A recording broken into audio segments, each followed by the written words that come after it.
listen to me. Don't move. I want to talk to you. Et si je te mets une balle dans la tête, hein, qu'est-ce que tu penses de ça? Vous avez un peu abusé de la bouteille, est-ce que je vois?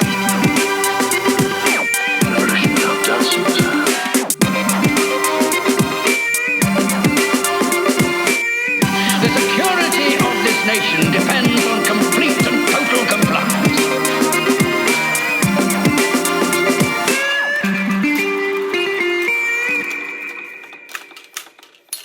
Tout le monde, on est ravis de vous retrouver pour cette troisième saison de Cinécast avec Aurel et Steph. Salut les gars. Salut. Bon, ok, ça faisait longtemps qu'on s'était pas retrouvés, ça faisait longtemps qu'on n'avait pas enregistré. Elle était pourrie notre saison 2. Elle a été surtout très courte. Oui, c'est ça. Ouais. Non, après elle était qualitative. Oui, toujours. Comme toujours. Mais c'est vrai qu'elle était courte. On a beaucoup donné, mais très rapidement. Mais peu. Oui, Voilà. Ça me rappelle tellement de choses. Ah ouais. Dédicace, Tristan.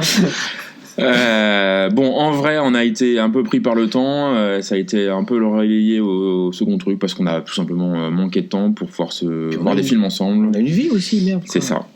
Enregistrer ensemble, etc. Mais là, les résolutions de la rentrée, c'est c'est finalement de réussir à trouver le temps et de se retrouver tous les trois pour continuer à parler de ciné. Donc c'est la troisième. Mais de manière saison. un petit peu différente. On va essayer d'innover quand même. Alors on va innover, on va peut-être arrêter notre concept de base, qui était de voir absolument un film d'actualité et d'en parler assez rapidement. Ouais, parce que c'est quand même contraignant. Voilà, ça nous permettra en plus de sortir, d'être plus présent, de pouvoir enregistrer plus facilement. Quelquefois pour dire rien du tout. Oui. Voilà. Juste pour dire coucou. Est-ce que ça va? Tac tac, la famille, je suis là. Et puis parler de films un peu plus anciens. Oui. Ouais, c'est ça. On va en fait, on se laisse la possibilité de revenir sur plein de films, de faire des visionnages ensemble, pas en direct le visionnage, mais en tout cas de vous faire profiter d'une partie du visionnage. Enfin, on a plein d'idées, avec d'autres, peut-être aussi demander à d'autres personnes de venir nous rejoindre plus régulièrement. On aura des guests. Et je sais qu'il y a Georges Lucas qui voulait passer, mais c'était un moi, petit peu chaud au niveau time. Toi, t'avais nous parce que tu non, parce qu'il va nous vendre des trucs. Il va vouloir nous vendre des peluches. Vu le nombre de fois où tu lui as craché dessus. Reste en dehors, vendeur de jouets. Il y a John Birout qui voulait venir aussi. Là, c'est mieux. Ah, mais je pas au courant de ça. On travaille là-dessus. On travaille beaucoup là-dessus. Voilà. Sur les tournages. Tout en gardant quand même le concept de base pour les grosses sorties un peu immanquables qui nous bottent tous les trois. C'est-à-dire le prochain Marvel. Tout à fait. En plus, ça va être le prochain Star Wars. Il y a des chances. Ah non, peut-être le Joker. Quand même. Peut-être le Joker. Bon, d'accord. En attendant, on s'était dit que pour relancer un peu la chaudière, on va essayer d'aborder un truc qui était un podcast qui était devenu assez incontournable par le passé. C'est la prospective, les sorties ciné à venir, et puis dérouler les semaines qui viennent et voir si ça nous tente, ça nous tente pas. Revenir ce genre de choses. Sur les quelques mois qui sont passés, pour parler de ce qu'on a pu voir. On a 2-3 trucs à éviter. Alors, en vrai, il y a 2 secondes, il nous dit que ça, c'est une idée de merde. Non, parce que comme tu l'as proposé, j'ai trouvé que c'était une idée de merde. Voilà. La proposante, je la trouve vachement plus mieux, c'est ça. Ouais. Moi, j'hésite, non. Parce que du coup, comme ça vient de mon meilleur ami, je trouve ça génial. En même temps, je comprends l'hésitation de The C'est vrai. Qui est un peu notre directeur artistique. Ouais. Et après, de publication. Ce côté Judas te va bien. Non, mais éventuellement, on avance dans le temps jusque quand à peu près? Mais non, mais on peut parler de ce qui nous a plu, tu vois, dans la discussion. Tiens, ça me fait penser que, tu vois, le truc à propos, le truc qui arrive un petit peu comme ça, il n'est pas calculé. Voilà. Chez nous. Ok. 2 octobre, donc on enregistre le 3, c'était hier. Il y a 2 grosses sorties, on va dire. 3, allez. Film assez attendu, Gemini Man de Ang Lee avec Will Smith. Alors non. Ah bah non, non. Ah aussi, le tournage en ce moment FPS, c'est ça? Oui, c'est ça. Moi, j'ai peur que ce soit simplement un truc qui soit technique, en fait. Et puis le problème, c'est que du coup, où est-ce qu'on le voit, ce truc-là? Alors, a priori, je lisais une... Je sais même pas si nous, tu vois, dans notre bonne ville, on a une salle ou 2... Mais si, tu avais vu le Seigneur de l'Anneau en 48. Ouais. Oui, là, ça va être équipé en 120. Mais pas... Je crois que c'est en 4K, en gros, ou en 3D+, je crois que c'est je sais pas trop quoi. les 2 derniers que j'ai vus. Le premier était pas sorti en 48. Bon, en tout cas, moi, là, à part le défi technique sur lequel, a priori, tout le monde est d'accord, C'est-à-dire que c'est assez incroyable au niveau de la fluidité, des détails, machin. Le reste est pas, mais Will est Smith, pas un bon film, quoi. Oh, comment ça va, on n'a pas envie. T'as l'impression que le truc, la bande-annonce, T'as une double ration en plus. Oh non, mais c'est insupportable. Enfin, déjà, à la base, le truc, il est compliqué. Puis Ang Lee, qu'est-ce qu'il a fait? Tiggy Dagon, c'est tout. D'accord. Non, mais qui était mauvais. C'était un mauvais film. Oh, arrête ça. C'est vraiment la dernière fois qu'on a vu Josh une photo. Ah, moi j'ai adoré Tiggy Dagon, non? Ouais, Wish Japan pour les moi nuls. je le recommande, tiens, paf, premier recours, Ice Storm. Ah, c'est avec Sigourney. Oui. Qu'est-ce que c'est que ce truc? Sigourney Weaver. Alors, Ice Storm, c'est un de ses meilleurs films qui doit être de. Tempête de glace. Tempête de glace. Je sais plus, je crois qu'il est de 99, je dois peut-être me tromper, avec Kevin Kline aussi au casting, et le très jeune, je crois que c'est Elijah Wood. Ah bon? Ouais, qui fait leur fils. C'est vraiment pas mal du tout. Bah, c'est, ouais, moi j'avais bien aimé vachement bien. Blueberry Nights, c'est ça, avec Jude Law et T'es sûr que c'est lui, ça? Ouais. Ouais, bon. Bah, écoute, moi je vous recommande c'est Le Prince de bien Bel-Air du coup, hein, parce qu'on est dans les recommandations. Non, merde. mais bon, pour passer rapidement, enfin voilà, c'est à part le défi technique qui a l'air, il a l'air de poser les bases de quelque chose qui sera peut-être l'avenir, mais pour l'instant, en tout cas, le film me donne pas. Je me déplacerai pas juste pour voir ça, juste pour voir la technicité. On vous renvoie en plus, c'est plus cher. Hein. C'est vachement plus cher la place. Déjà que c'est rush. Donc, on vous renvoie peut-être sur l'écran large la critique de Simon Rio, qui justement disait que le film en lui avait peut-être pas forcément beaucoup d'intérêt, sauf à le voir dans un dispositif, mais qui était peut-être pas hyper accessible. Bah non. Alors pour le coup, moi, si le seul retour effectivement d'expérience, c'est que moi j'ai vu sur The Hobbit le 2e et le 3e en 48 images secondes. Je te dis que c'est troublant. Ouais, bizarre. c'est bizarre parce que moi j'aime pas beaucoup l'aspect vidéo, c'est-à-dire que dans les télés il y a le lissage de l'image, des mouvements, moi je le mets jamais parce que en mode France 3. Parce que je trouve que ça rend une image trop vidéo en fait, enfin pas magnétophone mais caméscope. Voilà, donc du coup moi j'aime pas beaucoup ça. Là c'était ma crainte, mais finalement c'est moins flagrant, mais du coup les décors ressortent mieux et franchement c'est une bonne expérience, mais parce que derrière t'as quand même la terre du milieu, etc. Oui, mais parce que t'as un background qui fait qu'en plus c'est intéressant. C'est ça. Et c'était hyper fluide, et du coup c'était ça rendait l'expérience quand même. Attends, pour les scènes d'action, Will, en fait. non mais depuis quand est-ce qu'il a pas fait un bon film? En fait, mais est-ce qu'il a déjà fait un bon film? Ah ouais, vous allez me sortir Bad Boys. Black. Non, Men in Black. Oui. Ouais. Bon. Ensuite, allez. Et puis 2 films français dont on a pas mal entendu parler, Alice et le maire de Lucchini, enfin avec Lucchini et Anaïs de Moussier et Nora Mzaoui, qui avait fait une petite sensation à Cannes, qui sort aussi donc hier, et J'irai où tu raides de Géraldine Nakache avec sa pote Leila Bekti, qui avait l'air d'être plutôt drôle, ce truc là. Bon, bah, moi j'aime bien ce qu'elles font. Donc c'était comment c'est la Tout ce qui feel good brille. movie, ouais. C'était Tout ce qui brille. Leur premier New York après était vraiment mauvais, était vraiment pas bon. Là, moi je suis assez d'accord. C'est un duo que j'aime bien revoir. Donc, mais bon. Et puis l'autre, Alice et le maire, ouais, je sais pas. Écoute, Lucchini c'est pas la question. Hein, je pense qu'il est très bon. J'ai vu la bande annonce et ça avait effectivement pas mal du tout. Après, je sais pas si ça me botterait plus que ça, quoi. Ensuite, 9 octobre, là on a quand même du lourd sur cette journée-là. On a un documentaire, concert filmé. Je sais pas si ça vous parle. Metallica et le San Francisco Symphony, c'est le S&M 2. Je sais pas si vous vous souvenez, mais dans les années 90, il y avait eu un concert philharmonique symphonique avec Metallica, et donc 20 ou 25 ans après. Ouais, c'est un super morceau. Fous-toi de ma gueule. Et donc là, ils refont ça, d'autant plus que Michael Kamen, qui a fait des musiques de films, qui avait conduit le San Francisco Philharmonique, est décédé entre-temps. Donc ça leur permet aussi de refaire un petit hommage. Ça a déjà été enregistré en fait, c'est pas en direct, mais le film. Parce que James il est parti en désintox, donc c'est un peu compliqué. Donc voilà, donc il y a ça. Moi ça me tente pas mal, mais après je suis pas certain d'aller le voir au ciné. Ensuite je remonte, il y a un film de Caroline Fourest, on va peut-être pas en parler. Non. Donne-moi des ailes de Nicolas Vanier avec Jean-Paul Rouve, Mélanie Doutet. Ouais. Moi, ça me parle pas. Je sais pas ce que c'est. J'ai vu la bande-annonce. Moi, j'aime beaucoup. Film d'aventure. Film d'aventure tiré d'une histoire vraie, puisque maintenant c'est plus. Il faut que tout soit tiré d'une histoire vraie. Ça rejoint en plus ce qu'aime bien Vanier, donc les grands espaces. C'est l'histoire d'un père et sa fille. Le père élève des oies pour qu'en fait il les imprègne dès la naissance, pour qu'en fait il puisse les filmer. Et en fait ils ont prévu un trip pour qu'elles suivent les ULM, etc. Ah oui, ça me parle. Et en fait la gamine va se barrer. C'est pas ça qu'il avait tourné? Non, alors ça le c'est peuple migré. Perrin. Ah non, c'est d'accord, je confonds. Ouais.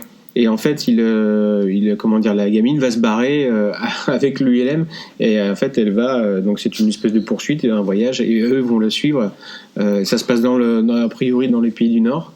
Donc plutôt à voir au ciné parce que. Ouais, grands espaces, etc. Les images ont l'air assez chouettes, assez feel good movie. Non, film. Si, je sais pas si vous avez vu les tentatives de. Je crois que c'est lui qui est derrière la remise de Belle et Sébastien, la transposition au cinéma. Oui. Et qui sont qui sont des pas films assez honnêtes, en fait, assez chouettes, extrêmement bien filmés, assez spectaculaires, très familial, hein. C'est vraiment pour ces périodes-là, tu vois. D'ailleurs, ça va sortir pour les vacances, donc c'est ça qui vise. Attends, il y en a eu plusieurs, je crois. Ouais, il y en a eu 3. Ouais. Il y en a eu 3. Et c'est d'ailleurs le dernier, c'est La Vengeance.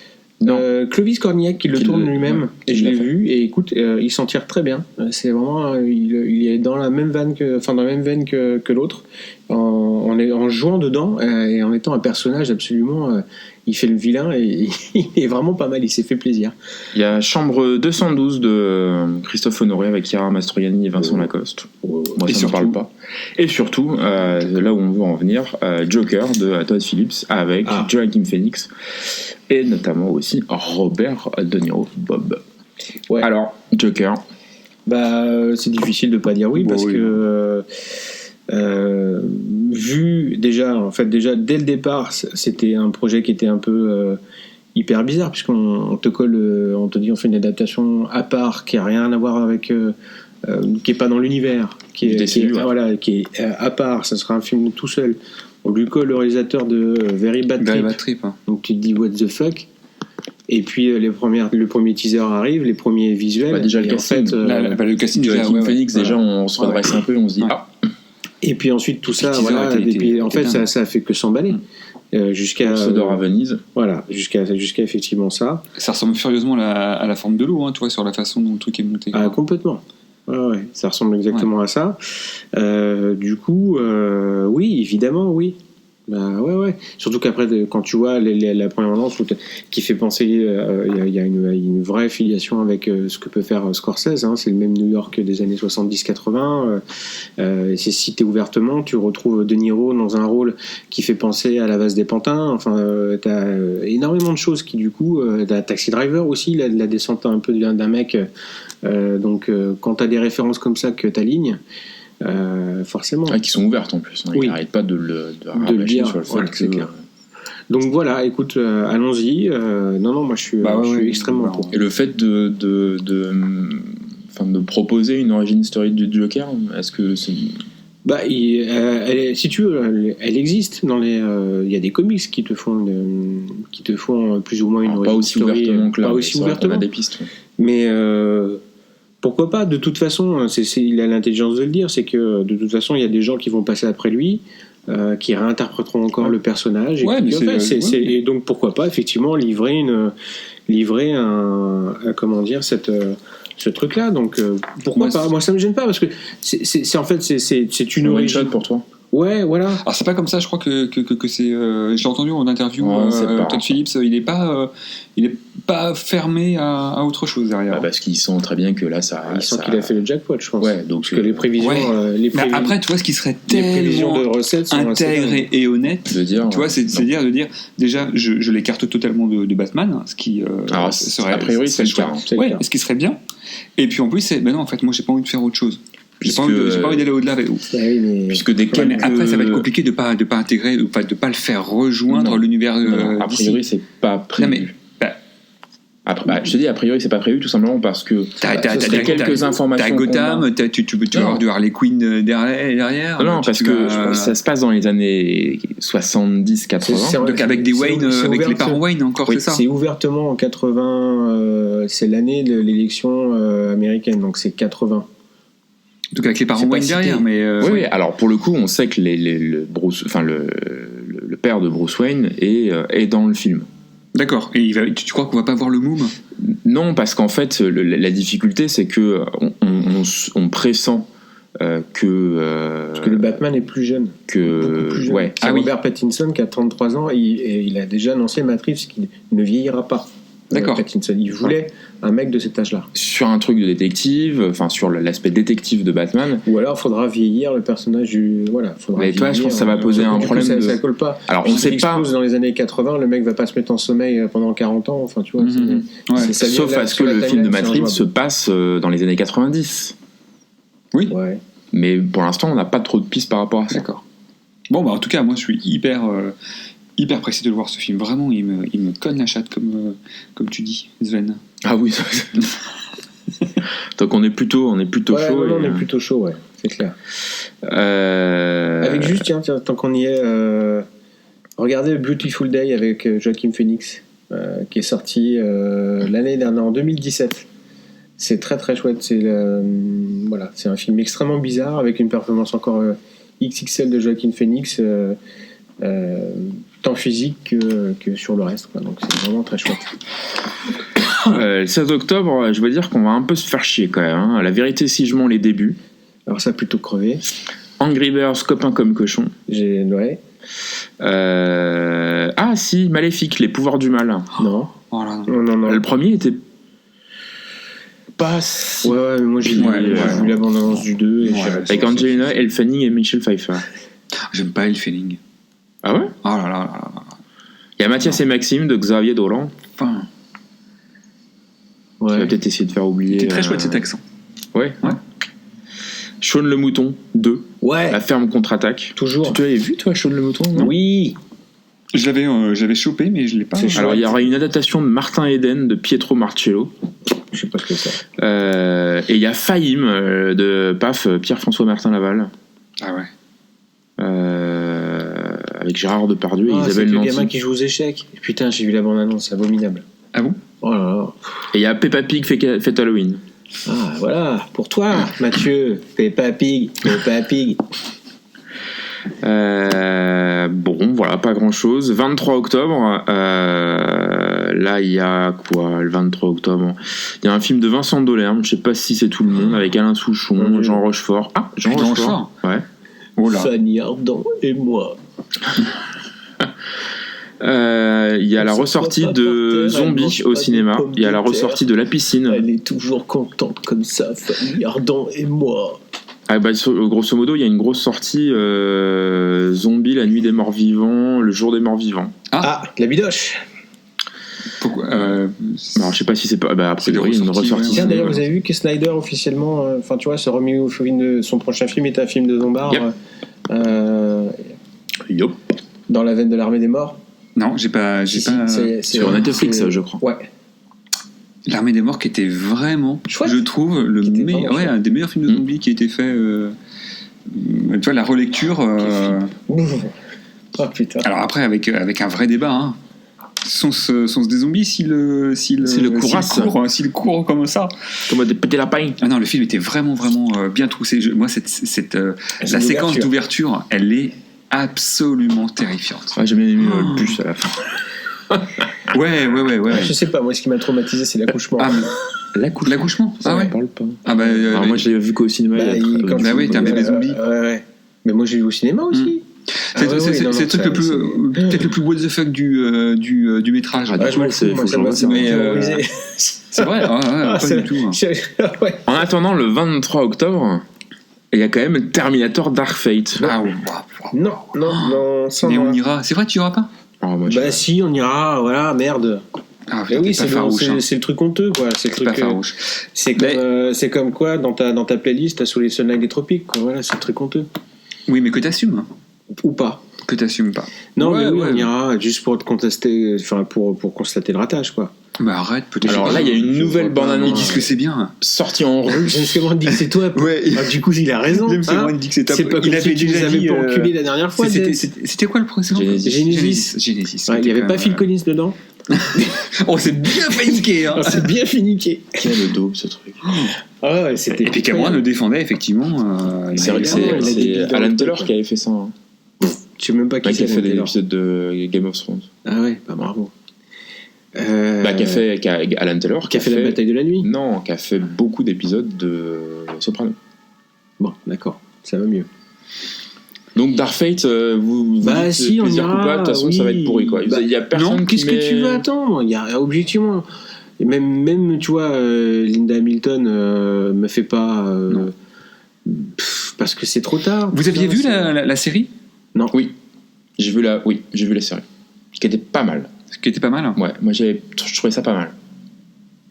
Okay. Ça avait pas beaucoup de moyens, ça se voyait, mais il y avait de bonnes idées de mémoire. T'as quand même un lore qui est barjot, quoi, dans Terminator. Ouais, là, moi, j'en garde un bon souvenir de la série, même si c'était. Ouais, il peut faire tellement de choses géniales, quoi. Oui, mais là, ça devient compliqué, quoi. Écoute, je sais pas, et puis il n'y a pas beaucoup d'images nouvelles en fait, dans la bande-annonce quand même. Bah non, t'as quand même une vieille sensation t'es encore dans ces films bâtards qui sont en fait soit des reboots déguisés, qui sont des fausses suites, tu sais pas en fait dans quel t'es où.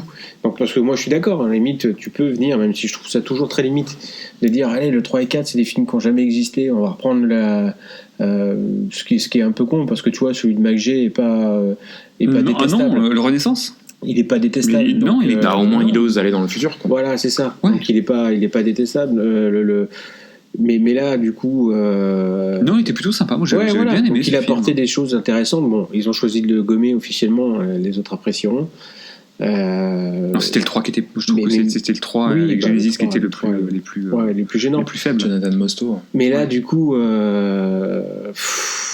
écoute, je sais pas. Le seul truc, c'est que j'aime bien l'actrice qui du coup sera maintenant le pendant qui est cette espèce de. Enfin, on spoil rien puisque tout est dévoilé dans la bande-annonce. C'est une humaine augmentée. C'est ça, l'humaine augmentée qui est Mackenzie. Merde, je sais plus comment elle s'appelle, Mackenzie, je sais plus. Et qui est une nana qui a vraiment, je trouve, énormément de charisme. J'aime beaucoup ce qu'elle fait, même si pour l'instant elle était cantonnée plutôt au rôle de nerd. Dans la série que j'aimais bien, je vous en avais parlé, c'était Halt and Catch Fire. Catch Fire, ouais. Voilà, c'est ça. C'est une sensation de déjà vu. Ouais. C'est dans le milieu de l'informatique des années 80. En fait, il y a eu une coupe. Hein. C'est pour ça qu'il fait malin, parce qu'en fait, je lui ai déjà livré toutes les informations à ce connard. On a quelques. S'il y a des raccords un peu foireux, c'est pas vrai. La reprise est un peu difficile au niveau de la technique, là. Mais bon. Donc, ouais, cette série-là, regardez-la, elle est très chouette. Je crois qu'elle est bien finie. Elle était dispo chez Canal. Et donc, Steph, la série télé Terminator, tu l'avais dit. Bon, en tout cas, Terminator. Bon, non, on ira peut-être par nostalgie, mais comme beaucoup avec ces nouvelles, enfin les anciennes licences qu'on a adorées, et puis on s'aperçoit malgré tout que elles sont mal. James. Ouais. Putain, on parle de James, putain, par contre, l'avatar, enfin les avatars, hein, je pense que ça va être une tuerie. Hein. Bah, j'espère, parce que depuis le temps quand même.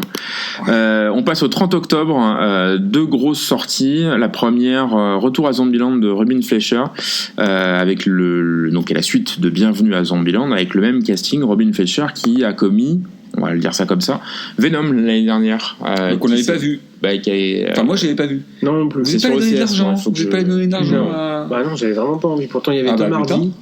Et moi, je vous conseille le débrief de Venom par les gars de ZQSD. C'est énorme. Apparemment, Whoopi est allé le voir un peu bourré avec le reste de l'équipe. Si. Il en fait une synthèse assez dingue. C'est encore un bon épisode de ZQSD là-dessus. Ce Zombieland était vraiment chouette. C'était une vraie bonne surprise. Ça arrivait dans un moment où... T'as pas mal renouvelé de la période du film de zombies, c'est ça. C'est ça. Il y avait Romero. Ouais. Romero et c'était Juliette. Voilà. C'est ça. Ah putain, merde. Oh, c'est con. Allez, il y avait une bonne blague. Et c'était après. Après Shaun of the Dead. D'accord, ok. Allez, on y next. Oui, non, écoute, j'irai. Bon, ouais. Puis de toute façon, Je sais pas. Moi, c'est le truc que j'irai en VOD, quoi. Oh. Non, mais c'était bien, mais c'est pas un truc de ouf non plus. Alors, Non, ceci dit, on je aime bien. suis On a pas un certain gros qu'il y capital ait. sympathie de. Oui. C'est Michael Cera ? Non, c'est l'autre. Non, Putain, C'est Jesse Eisenberg. Oui. Ouais. C'est Sonnenberg. Après, je sais pas certain qu'il y aura Rien pour beaucoup de copies d'exploiter. De quoi ? Je suis pas certain qu'il y ait de grosses exploitations non plus. Ah bon ? Bah, je sais pas. Bon, quand même. Oh, bah, écoute, ça peut. Écoute, c'est quand ? Ça sort quand ? Le 30 octobre. Eh ben, pile pour Halloween, mon pote, tu vas voir. Boum. Pile pour Halloween, Dr. Sleep de Mike Flanagan avec Ewan McGregor et Rebecca Ferguson. Alors si, j'irais parce que Mike Flanagan, et c'est un peu le mec qui est en train de monter un peu en puissance avec c'est lui qui me semble s'est fait repérer sur la série que j'ai toujours pas vue, The Haunting of Hill House. Oh putain, il arrive. Attends, là, on l'a toujours pas regardé. Ouais, mais qui avait des très très bons retours, et puis depuis il s'est vu, je sais quoi, quel gros film qu'on lui a donc celui-là, le Dr. Sleep, et il me semble qu'on va il part sur un truc aussi assez gonflé, donc voilà, parce que Ewan McGregor, mais par contre j'ai des craintes parce que c'est un mauvais bouquin, donc je vois pas comment on peut faire un bon film. Et voilà, et ben ça pose les choses. Et paf, dans ta gueule, Stéphane Roy. Toi, Steph. Moi, non, moi, j'ai pas une grande connaissance de King. J'ai déjà dû lui expliquer que Dr. Sleep, c'est pas un mec en slip exactement qui fait le tour de l'hôpital. On parle de John Birwood, tu vois, moi je faisais un lien. Maintenant, ouais, si, je sais pas. Si vous y allez, j'irai peut-être, mais si vous y allez pas, j'irai pas. Non, le truc c'est qu'il a l'air d'avoir des morceaux de Shining dedans, c'est-à-dire qu'il aurait tourné, d'après ce que j'ai compris moi. Ou alors il y a des images inédites, ou alors il a inséré des plans du film original, ou il a retourné avec les décors originaux d'autres scènes, d'après ce que j'ai compris. Est-ce que je peux me permettre, toi Sven, qui connais bien l'univers de Stephen King, est-ce que tu peux me dire si dans la tour sombre il y a le Shining? On parle de Shining, ok, parce que j'ai vu la tour sombre très récemment, le métrage, qui est affligeant de chez affligeant, c'est une et il parle du Shining, et donc je dis oh putain. Alors c'est pas aussi direct que ça, mais en fait la tour sombre est à la fois par l'histoire qu'il raconte et dans l'univers d'écriture de Stephen King, un point de pivot. La tour sombre, c'est une tour qui serait au centre de tous les univers parallèles. Alors ça, il l'explique bien dans le film. Et elle serait en train de s'effondrer. Donc il y a une quête par rapport à ça. Et fait un camembert. C'est elle qui tient en fait tout le truc. Et donc effectivement, dans les autres bouquins de Stephen King, même des très anciens, on parle de la tour sombre comme étant une référence un peu diffuse, etc. Et dans la tour sombre, ça agrège énormément, notamment dans les derniers bouquins, ça agrège énormément d'éléments des autres. Donc c'est vraiment un cycle pivot chez Stephen King, et on y traite notamment de Cujo, de Salem, beaucoup, et de Shining. Ouais. Donc c'est vraiment un truc. Je sais pas si c'était une invention du métrage pour toi, pour recoller à ça c'est dans les bouquins. D'accord. Donc c'est vraiment ça va même très loin. Il brise le quatrième mur. Il se met lui-même en scène. Donc c'est vraiment c'est long à lire. La fin, pour certains, je suis parti, sont un peu décevante, même si on voit très bien qu'ils ne pouvaient pas faire vraiment autre chose. Mais c'est vraiment. Du coup, moi, je ne sais pas tellement quand conseiller de le lire. Est-ce qu'on débute par ça si on n'a jamais lu Stephen King, ou est-ce qu'on enquille d'abord les romans c'est très difficile parce que tout est tellement imbriqué. Pour moi, il faut commencer par les autres. Ouais, je pense aussi, ouais. Mais non, ça c'était prévu dans le. Après, là où je suis pas tout à fait d'accord avec Aurel, c'est que le bouquin en soi a de bonnes idées. Attends, tu parles de quoi? Tu parles de Dr. Sleep. Ouais, voilà. Alors oui. Le bouquin il y a de belles idées, notamment sur le personnage de Danny Torrance, qui l'épargne pas du tout. qui a vraiment eu du coup une enfance de merde et une adolescence et un début de vie adulte bien merdique, et ça il fait pas preuve de nostalgie par rapport à son personnage. Il est pas tendre avec lui et il accepte de dire parfois que c'est quand même un gros connard, hein, alcoolique, tout ce que tu veux. En fait c'est le fantôme de son père. Ouais, c'est ça. Je veux dire, tout le début du roman, c'est est-ce qu'il a l'air de faire ce qu'il peut en fait pour contenir le fait de ne pas devenir comme son père, sauf qu'il boit, qu'effectivement il a des accès de colère, etc. Donc ça effectivement c'est intéressant. Mais après, l'antagonisme du bouquin est un peu, c'est une mauvaise idée, enfin c'est une fausse bonne idée. Voilà. Tu sens qu'il a essayé de creuser ces gens qui vivent dans des caravanes aux États-Unis, et il en fait des espèces de vampires suceurs d'énergie. Ça tient pas la route, quoi. Mais le personnage de Danny Torrance, qu'il devient, pour le coup, là, le roman est assez intéressant par rapport à ça. Quand on connaît que Stephen King est un ancien alcoolique, qui a eu des accès de violence, qui n'a pas de fils. Si, il a Owen Wilson.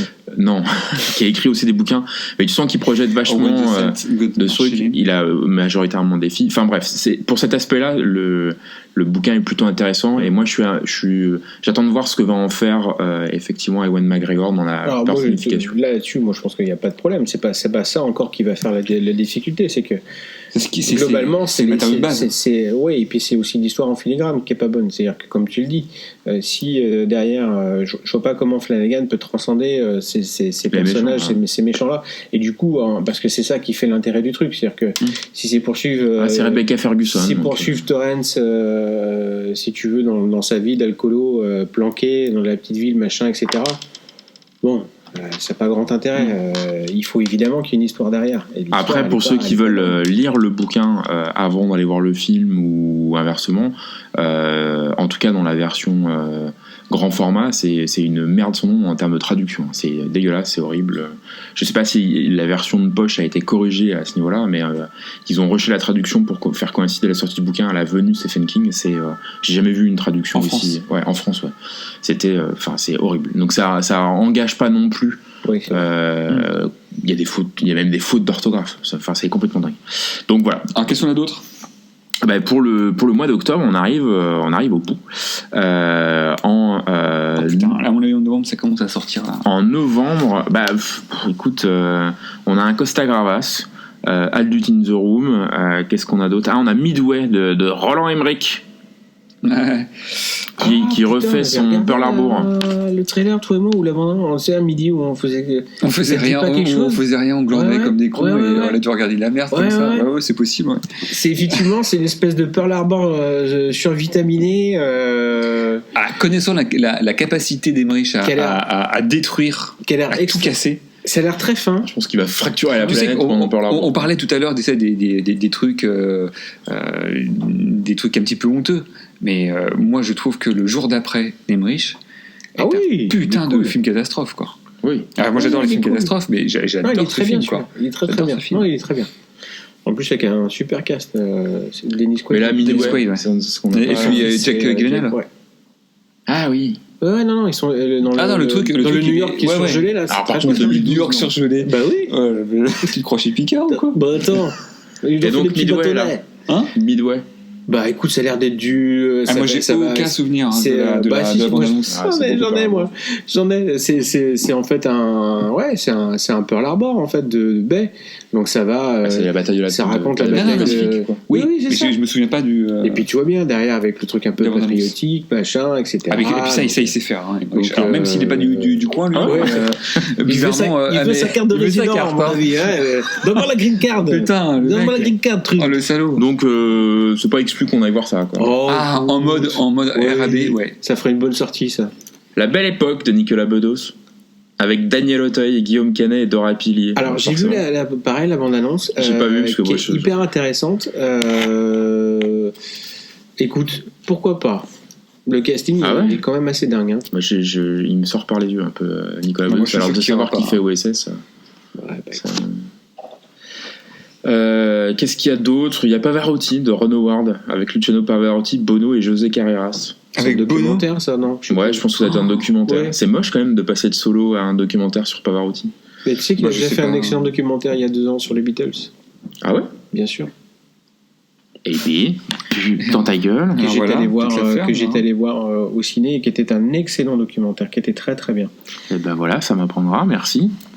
13 novembre, J'accuse de Polanski. J'accuse vraiment. J'accuse, ouais, je sais pas. Avec. Ouais. Ah, c'est compliqué, forcément, un peu, non? Bah, le truc, c'est que j'espère vraiment que c'est. A priori, j'en ai un et époustouflant. Ouais. Non. Le seul truc, c'est que j'espère qu'effectivement, il ose pas quand même s'assimiler à Dreyfus, quoi. Bah, Le sous-texte, sur le mode, surtout qu'il l'a revendiqué quand il l'a présenté et qu'il s'est fait blackbouler, là, que personne n'a voulu qu'il vienne à Venise, mais qu'on lui a quand même collé un prix, alors mérité ou pas, j'en sais rien. Mais venir dire que voilà, il a mis beaucoup de lui, machin, et que c'est un peu, il raconte un peu ce qui, que lui aussi victime de je sais pas trop quoi. Bon, au bout d'un moment ça va. Enfin. Moi, j'ai Donc, découvert, en parlant de Polanski, j'ai découvert il n'y a pas très longtemps le Répulsion. Avec Ouais, j'ai Tofu de Neuve. avec des films de Et Polanski. bah écoute, moi j'ai été halluciné par ce film. Alors, qui tient plus du film, toi, d'arrêt d'essai, un petit peu. Tu sais, tu joues beaucoup avec le son. Toi, c'est un tout. T'as l'image, t'as le son qui fonctionne en même temps. Et toi, c'est pas neutre. Ce que je veux dire, c'est que c'est pas simplement des gens qui parlent. Tu vois, c'est que ça participe au récit. Et le film est absolument génialissime. Tu t'assistes à la descente aux enfers de Catherine Deneuve qui en fait perd pied totalement avec la réalité et devient totalement barjotte et il est assez scotchant. Et là, j'ai sur ma liste VOD là, j'ai Le Locataire aussi de Polanski que j'ai toujours pas vu. Non, mais c'est un super réel, c'est pas la question. C'est voilà, t'as aussi Frantic. Oui, alors est-ce qu'on juge l'homme ou on juge l'artiste? C'est ça, On pourrait c'est très ça. bien ne pas juger Non, l'homme c'est pas ça, c'est et rester sur l'artiste, mais à partir du moment où lui-même. pour parler de lui. Voilà, c'est ça. C'est ça que Je pense que lui-même, quand il met. ça n'a pas d'intérêt. Moi, ça m'intéresse pas. Mais je sais même pas de quoi ça parle. Du coup, j'accuse. Bah, c'est Dreyfus. Non, mais c'est vraiment Dreyfus. Ah oui, C'est pas Richard Dreyfus, c'est pas le mec des Dents de la Mer. Non, d'accord. C'est pas le mec avec un bonnet. C'est pas Julien non plus. Non. Julien Dreyfus. En attendant, moi, perso, le 13 novembre, je vais voir un autre film. C'est quoi? Le Mans 66 de James Mangold avec Matt Damon, Christian Bale et Catriona Balfe. Projet maudit de Michael Mann. Oh là là. Qu'est-ce que ça aurait pu être si Ouais, je ça suis avait été d'accord. Michael. Donc voilà. Ouais. Après, Bon, Mangold, vu ce qu'il a sorti sur Ah oui. Logan, et la bande-annonce est magnifique. Elle est splendide. Donc, ouais. les bagnoles. Mais toi, Mais c'est ouais. ça, mais Oui. c'est que Alors, il y a pas de le Tourane truc. dedans. Ça va- Ah. Quoi, comment ça, il n'y a pas de Tourane? Non. Comment tu peux faire un film sur les bagnoles s'il n'y a Ça pas de raconte la Tourane? conception des deux mecs qui disent tiens, si On va on faire fait un le Tourane. véhicule du siècle et on l'appellera Tourane. Non, c'est vrai que le background ne m'intéresse pas à la base. Maintenant, Bah, je pense que c'est plus aussi intéressant sur l'époque en fait, tu vois. Ça a d'être une chouette reconstitution des années 60. bah, si c'est un cirque automobile, ça va pas chercher moi. Bah si, en termes de look, en termes de machin. Donc, Non, mais moi je suis assez tu vas fan voir de trois ça, nanas avec donc, des moi aussi, lunettes comme as assez et des fan de petites ça. jupes. Donc ouais, bien sûr. Le casting est solide. Alors, moi, je connaissais pas vraiment l'histoire jusqu'à ce Oui. que. Bah, si, c'est comme ça que les GT40 elles naissent, mon pote. Oui, c'est ça. Mais en fait, il y a l'émission de bagnole d'Amazon, The Grand Tour, avec les anciens mecs de Top Gear. Ils ont fait, dans quelques épisodes, une espèce de petite rétrospective comme ça. Et ils ont fait justement, alors, avec les moyens de The Grand Tour, c'est en termes de réalisation, les mecs ils touchent quand même. Il y a une vraie mise en scène et justement ils refont l'histoire de ces mecs un peu fous qui disent, alors que Ferrari explose tout, nous, alors c'est très patriotique, hein, mais nous les ricains, voilà. C'est Ford, c'est ça? Ouais, c'est ça. Ford qui n'a aucune expérience a priori en course automobile, qui dit ok Enzo, eh ben on arrive. Et c'est l'histoire de la GT40 et quand t'as Matt Damon d'un côté et surtout Christian Bale qui est l'ingénieur, le pilote. Les pilotes. Mais Je pense que ça ce peut qui est être- trippant, c'est effectivement le cast. Et en fait, Et puis Mangold, s'il retrouve effectivement, il est dans la même qualité de réalisation que ce qu'il a pu Il peut faire faire sur Logan, pour Logan, ouais, carrément, bien sûr. après, c'est pas des films qui sont qui nécessitent la même mise en scène, j'imagine. Ah, je pense que Je suis pas c'est. Parce qu'il y a je sais aussi pas si essayer de c'est centré- est-ce que c'est retranscrire. centré sur Je la sais pas, course je sais pas. D'accord. Non, Je sais pas. je pense qu'il va y avoir beaucoup de sur mais les à surtout côté. que je pense. la montée, enfin Ford ne va pas réussir dès la première course. C'est-à-dire que la première, ils vont tous les perdre parce qu'elles vont tomber en panne. Ça se passe sur plusieurs années. Donc je pense qu'effectivement, tu vas avoir Ça va être classique. différents Tu vois, 24 la conception, horizons. le doute. Oui, machin, d'accord, voilà, ouais. et puis, Je pense que sur le déroulé de l'histoire, il va pas y avoir. le problème, c'est qu'on la connaît. Encore C'est un une petit fois. peu comme le grand bain, quoi. C'est ça va finir pareil. En fait, ils vont gagner. Oui. Ou Titanic. Non. Non. Mais après, je pense que si on peut se rapprocher de justement de la mise en scène de Ron Howard sur Rush, ça peut être aussi un truc pas mal. Hein. Je sais pas si vous avez vu Rush. C'était assez dingue. Ouais. On passe peut-être au 20 novembre avec là encore, je pense, 2 sorties marquantes. La Reine des Neiges 2. Non. Bah oui, alors moi j'en ai une à la maison qui me. Je suis pas encore là. Quoi. Bah, disons qu'elle l'avait découvert, elle était trop petite, en fait, c'est bizarre la Reine des Neiges 2, parce qu'il est sorti bien tard après le premier. Donc en fait, les enfants qui ont découvert la Reine des Neiges sont maintenant un petit peu trop grands, je pense, pour rentrer avec tu vois, le même malgré trip, le voilà. ras de marée barjot que ça représente. Je pense que cet épisode, il va rameuter des nouveaux fans, tu vois, des nouveaux mômes quoi, qui vont kiffer. Mais les anciens, ils ont déjà 5 ans que de plus, donc il faut au minimum 5-6 ans pour commencer à apprécier. Donc tu vois, ils sont déjà ados presque, ou c'est plus compliqué, je pense. Le public est pas acquis, quoi, je pense. Mais ouais, je pense que j'irai quand même. Je vous raconterai, c'est ça. En tout cas, ce qui est fou, c'est que ce simple film-là, je sais pas si vous avez vu, a tellement vampirisé l'univers Disney que dans la nouvelle extension du parc qu'ils vont faire au Euro Disney, il y a une section entière. Ah oui. À égalité avec Star Wars, à égalité avec l'univers Marvel, juste sur la Reine des Mais Neiges. ceci dit, moi, Ah on a eu la possibilité d'aller à Disney, à Disneyland avant et après le phénomène. Avant, t'as les goodies traditionnels, toutes les etc. gamines, elles sont en Là, Reine des Neiges. aujourd'hui, t'as la Reine des Neiges, mais t'as des kilomètres de boutiques avec les costumes, les robes de princesse Reine des Neiges. Et si tu sais pas, si tu ne connais pas l'histoire, c'était pas grave. Moi, je l'ai vu très tardivement. Le film avec les gamins de potes, limite ils te prennent pour un débilos si tu sais pas qui est Elsa, qui est machin, etc. Et t'as des mètres linéaires de trucs, et derrière c'est Marvel.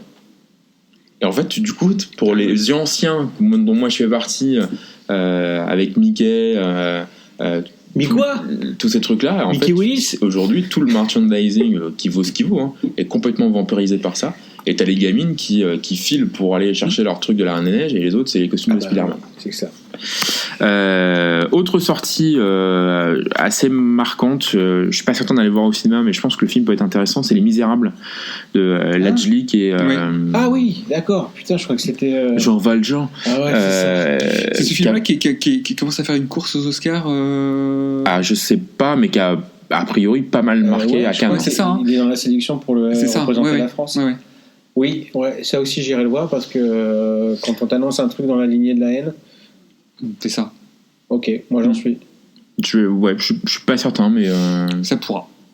en tout cas, 20 novembre, il y a peut-être matière à ce que ça marche Sur ça, plutôt le pas Reine mal. des Neiges. Hein. Les gars, il va C'est falloir qu'on mignon. fasse un choix. D'autant plus que 27 novembre, j'allais dire qu'il n'y a pas grand-chose, mais en fait, si. Ah putain, j'ai cru que t'allais l'oublier. Alors, il y a Proxima, que moi je viens un peu de découvrir parce qu'il y a la bande-annonce Vas-y, continue. avec Eva Green et Matt Dillon. Eva Green. Oh putain, me too quoi. La bande-annonce est sortie là, donc j'ai. Proxima, c'est quoi? C'est dans un supermarché? Non, Proxima du Centaure, c'est un film dans l'espace. La bande-annonce est sortie il y a pas longtemps. Elle fait j'ai vu des images, elle fait l'astronaute. C'est ça, elle fait l'astronaute. L'astronaute. Elle vient faire l'astronaute. Bon, je sais pas ce que ça vaut. Le Kamasutra pour C'est les- Alice Winocourt qui a fait ça. Ensuite, il y a Chanson douce de Lucie. L'adaptation du bouquin de Machine. ouais. Là, ouais. Le bouquin est. Alors, Ça, je sais pas si je vais voir ça, moi. ben moi, j'ai recherché une nounou à cette époque-là. Pas que ce soit mal, mais j'ai peur de bouffe. Ouais, c'est ça, que ça va mettre un peu. Et le bouquin est assez dingue. C'est la progression du truc, la relation de confiance. Bref, c'est vraiment. C'est avec Karine Viard et Leila Bekti. Et ça, du ça coup, sent le César, ça.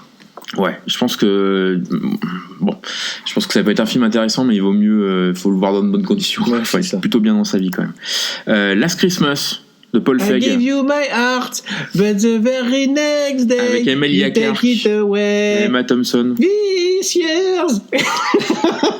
Paul Feig. Putain. Vivement la Ouais. fête de fin d'année. Bon, on s'en fout de Last Vivement le Christmas. biopic de George Ouais. Michael surtout. Ok. Ouais. Wonder Attends. Boy, Olivier Roustin. Attends, t'es passé à quel mois là? On est en 27 novembre. D'accord, il y en a des choses le 27 novembre. Wonder Boy, Olivier Roustin, né sous X, c'est un non. documentaire. Rien à foutre. Ah mais alors Ok. vraiment, putain. À couteau tiré, Ryan Johnson, Daniel Craig, Chris Evans, oui. Ana de Armas. Ça c'est un grand oui, parce que moi la bande-annonce m'a fait beaucoup rire. Cette espèce de parodie plus ou De moins Cluedo. assumée de Cluedo d'univers Agatha Christie avec un casting encore une fois et Daniel Craig. Donc je suis assez content de le voir dans autre chose que dans et je pense que lui aussi il a l'air de vraiment voilà les incursions qu'il fait ce mec-là dans les rares films qu'il réussit à faire entre deux James Bond. Tu sens qu'il prend beaucoup de plaisir. Il était absolument génial dans le film. Pas Baby Driver, comme Non, le film effectivement avec Adam Driver, Adam Driver, ouais. de Soderbergh, le film de Cass. Ah oui, avec comment Julie ça s'appelait Redneck. Ouais, chez les Rednecks. Ouais. Je sais plus comment il s'appelle. Il était drôle, hein. Il avait génial. il a Il ouais. est tellement drôle.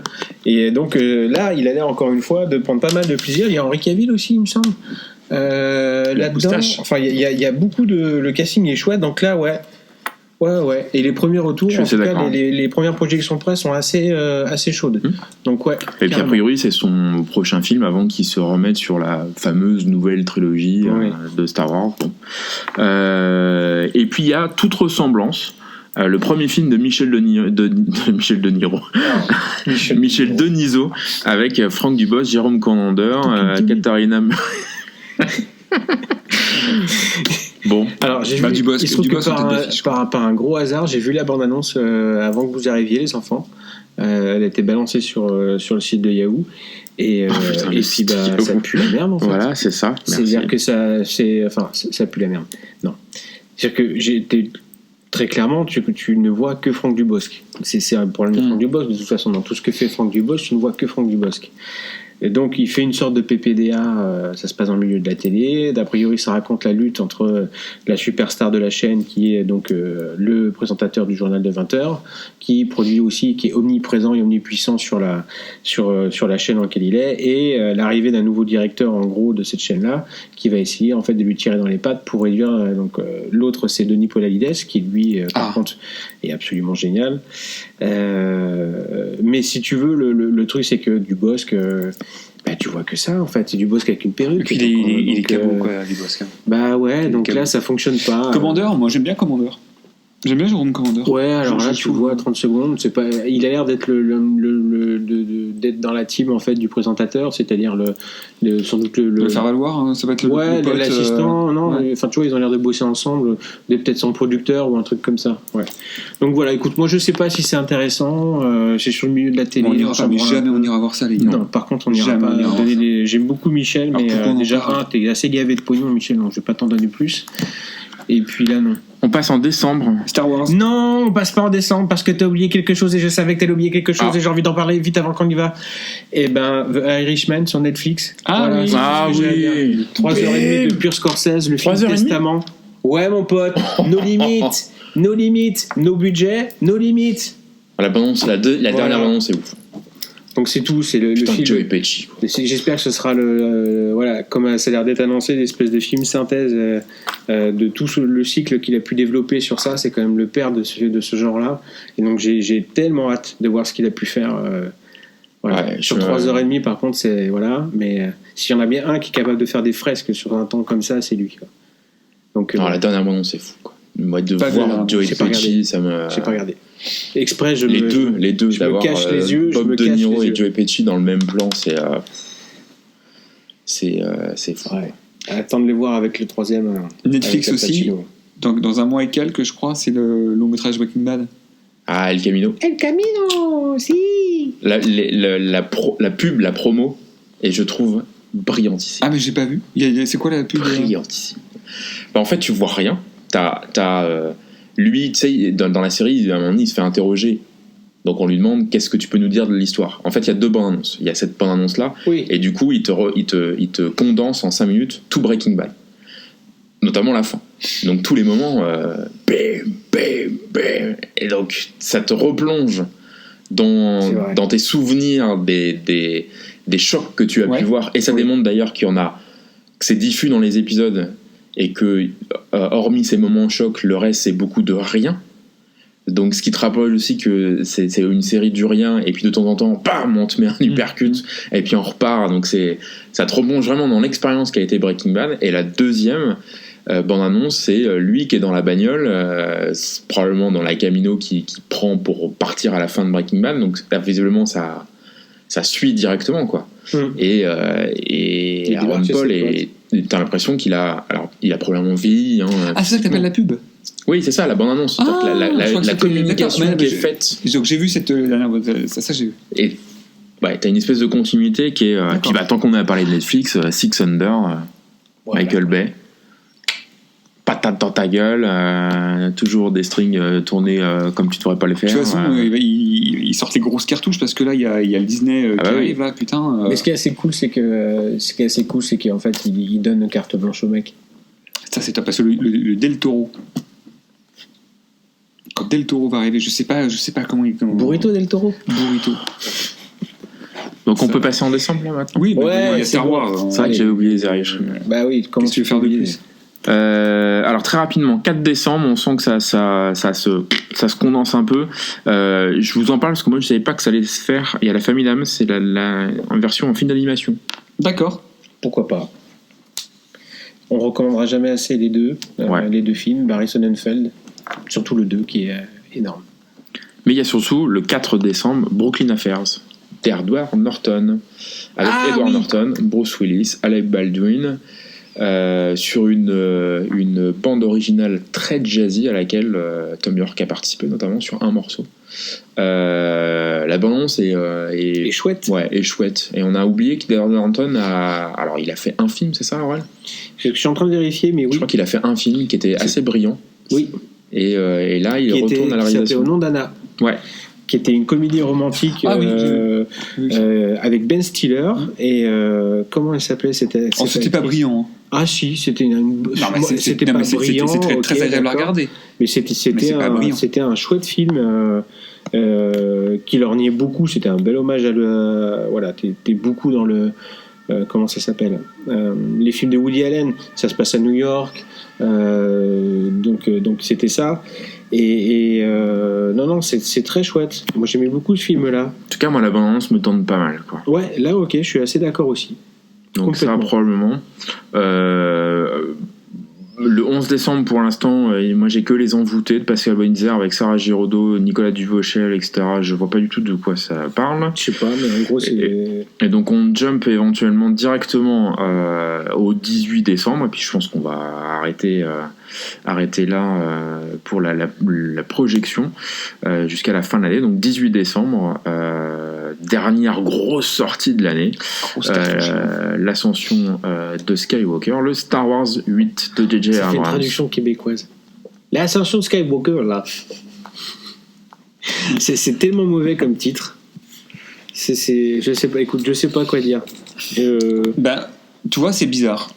On est allé mater la bande-annonce qui m'a fait ni chaud ni froid. Ouais, mais vraiment rien du tout. Dans le même temps est sortie la bande-annonce pour la série sur Disney+. The Mandalorian. Et là, bing, carrément. Là, c'est vraiment grosse attente pour la série. Moi aussi, ouais. Et pour le film, rien. Mais rien, absolument rien. Si ce n'est simplement pour la nostalgie du truc de voir un site. Enfin, c'est moche quand même, quoi. Je suis tout à fait d'accord. J'ai vu la ouais. bande-annonce.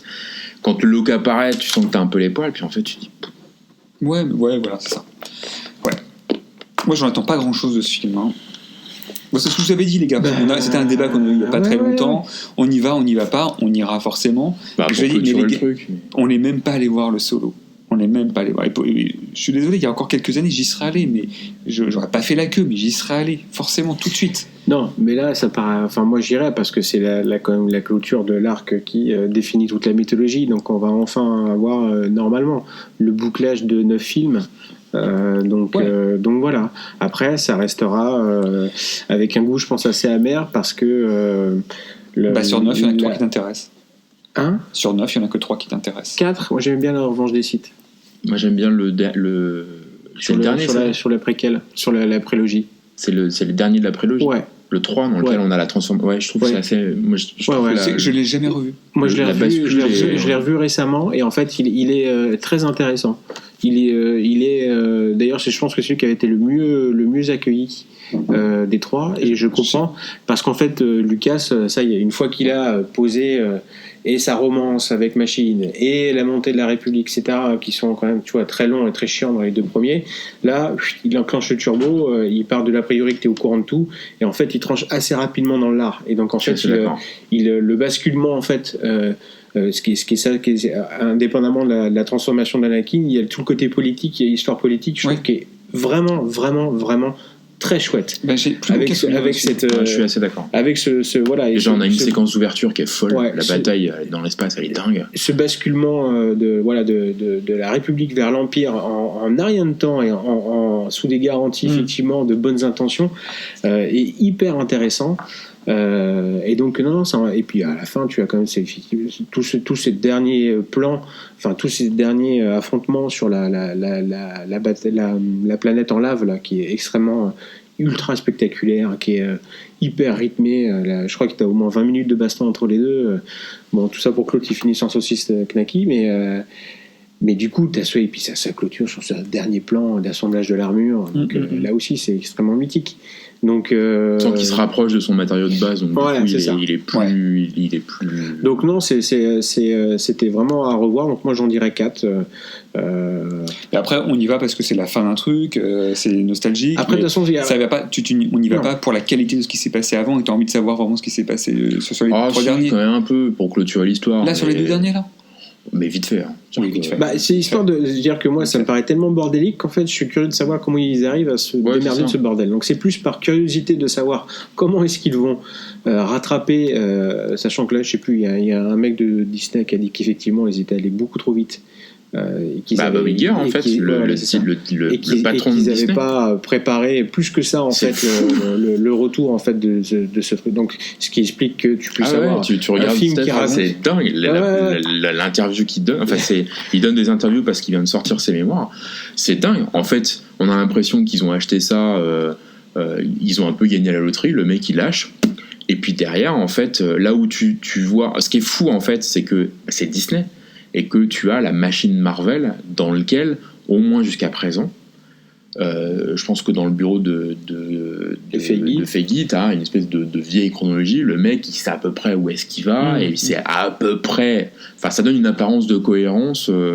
Ils savent, il y a des phases, etc. Quoi. Là, grosso modo, c'est...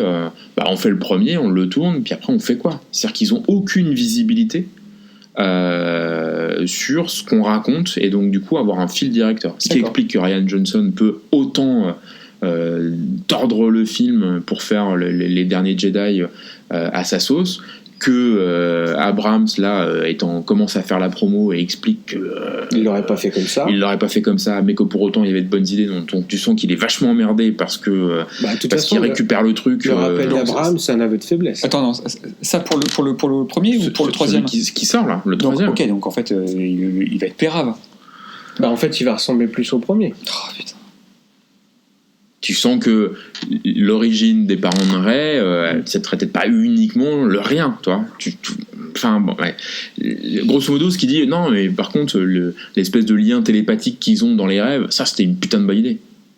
Ok. Et c'est tout ce que tu gardes du truc. Okay.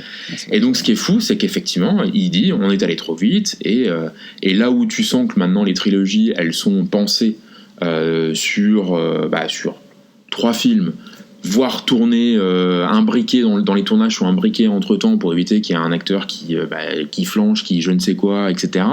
Là en fait c'est une ancienne production, c'est une production ancienne quoi. C'est-à-dire qu'on tourne un film, puis il sort, puis qu'est-ce qu'on fait maintenant quoi. Ouais. Parce qu'en termes de continuité. C'est fou. Voilà, donc du coup ça fait effectivement une attente qui moi je sens pas un gros tu vois, on n'est pas à se dire putain on n'est pas encore proche. Ouais, mais tu vois, ça a pas provoqué. T'as tous les nurses de Moi, je me l'âge, souviens, là, tu vois, qui la nous bande-annonce du Réveil de la cité, Force, elle était maline.